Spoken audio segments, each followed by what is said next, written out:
Balamuru Venkat MLC సంస్థల మండలి సభ్యులు, మన బాల్కొండ నియోజకవర్గం, అదేవిధంగా నిజామాబాద్ రూరల్ నియోజకవర్గానికి సంబంధించిన స్టేట్ కోఆర్డినేటర్గా వచ్చినటువంటి సోదరుడు బలమూరు వెంకట్ గారికి, అదేవిధంగా నియోజకవర్గ ఇన్ఛార్జి గారికి, అదేవిధంగా మార్కెట్ కమిటీ చైర్మన్ సోదరుడు నరసయ్య గారికి, అదేవిధంగా బ్లాక్ కాంగ్రెస్ అధ్యక్షుడు సోదరుడు అనిల్ గారికి, అదేవిధంగా బాల్కొండ యువజన కాంగ్రెస్ అధ్యక్షుడు సోదరుడు అరవింద్ గారికి, సీనియర్ కాంగ్రెస్ నాయకుడు, అదేవిధంగా కష్టాల్లో నష్టాల్లో పార్టీని పట్టుకొని లాభాలు మించిన పోయినటువంటి నా తమ్ముడు శ్రీనివాస్ గారికి, అదేవిధంగా ఈ కార్యక్రమానికి విచ్చేసినటువంటి మండల కాంగ్రెస్ ముఖ్య నాయకులు అందరూ. ఎక్కువగా మీరు అందరూ ఈడ కూర్చుండాల్సిన అర్హతలు ఉన్నాడు, కానీ మరి మందిని తక్కువ ఉన్నాం, అందరం మీద కూర్చుంటే కింద తక్కువ అయితే వారి ఉద్దేశంతో మిమ్మల్ని ఎవరిని అంటే పిలవలేదు కాబట్టి మీరు ఎవరు కూడా అన్యాయంగా భావించకండి. ఎందుకంటే అందరం కూడా ఇది ఒకటి యాక్చువల్గా ఆ టైం లేదని కానీ మేము కూడా కిందేసుకుంటూ అయిపోయేది. ఈ కార్యక్రమం యొక్క ముఖ్య ఉద్దేశం రాజ్యాంగం రచించిన అంబేద్కర్ గురించి పార్లమెంటులో అమిత్ షా మాట్లాడినటువంటి మాటలు, అమిత్ షా ఏ విధంగా అంబేద్కర్ను కించపరుస్తూ మాట్లాడినటువంటి మాటలను ప్రజలకు వివరించే కార్యక్రమం. అదేవిధంగా ఈ దేశ స్వతంత్ర పోరాటంలో బాపూజీ అంటే ప్రపంచానికే ఆదర్శంగా నిలిచినటువంటి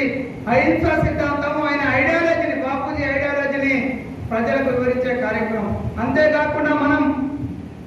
భగవద్గీతతో పోల్చినటువంటి, పురాణంతో పోల్చినటువంటి, అదేవిధంగా బైబుల్తో పోల్చినటువంటి ఈ కాన్స్టిట్యూషన్ ఏదైతే మన రాజ్యాంగం సంబంధించిన హక్కులను, వ్యవస్థను ఏ విధంగా నిర్వీర్యం చేస్తున్నదో బీజేపీ ప్రభుత్వం, వాటన్నిటిని కూడా ప్రజలందరికీ వివరిస్తూ ముందుకు తీసుకెళ్లే కార్యక్రమం. ఈ విధంగా వివరిస్తూ ఈ కార్యక్రమం యొక్క ప్రధాన ఉద్దేశం, వీటితో పాటు ఈ 15 నెలల కాలంలో మన రాష్ట్ర ప్రభుత్వం ఇచ్చినటువంటి సంక్షేమ పథకాలు, అభివృద్ధి ఫలాల గురించి మనము ఒక్కొక్కటిగా గ్రామంలో వివరించుకుంటూ, మొదట ప్రారంభించే గ్రామంలో అంబేద్కర్ విగ్రహానికి, గాంధీజీ విగ్రహానికి పూలమాలలు వేసి ఆ గ్రామంలో ప్రతి గ్రామంలో కూడా మీరు గుర్తుంచుకోవాల్సిన విషయం ఏంటంటే, ప్రతి గ్రామంలో జెండా ఉన్న దగ్గర జెండాకు కలవేసి తయారుంచండి, లేదంటే కొత్త జెండా కట్టించండి. ఆ డేట్ లోపల కంపల్సరీ గ్రామాన జెండావిష్కరణ కార్యక్రమం జరిగి తీరాల్సిందే. ఎందుకంటే చాలా సంవత్సరాలుగా, ఎందుకంటే కొన్ని కట్టె ఉన్నాయి, కొన్ని గడ్డలు ఉన్నాయి కాబట్టి ఇప్పుడు మన ప్రభుత్వంలో ఉన్న ప్రతి దగ్గర కూడా ఏదంటే ఈ రోజు వెళ్ళి మీరు 4-5 రోజుల టైం ఉంది కాబట్టి గ్రామ పంచాయతీలు మన దగ్గర గ్రామాభివృద్ధి కమిటీలతోటి మాట్లాడుకోలేదు ఉంటుంది కాబట్టి మీరు అన్ని కూడా మాట్లాడి ఖచ్చితంగా ప్రతి గ్రామంలో జెండా ఆవిష్కరణ, గాంధీ అంబేద్కర్ విగ్రహాలకు పూలమాల వేసిన తర్వాత జెండావిష్కరణ చేసుకొని ఈ బుక్కు జాతీయ జెండా,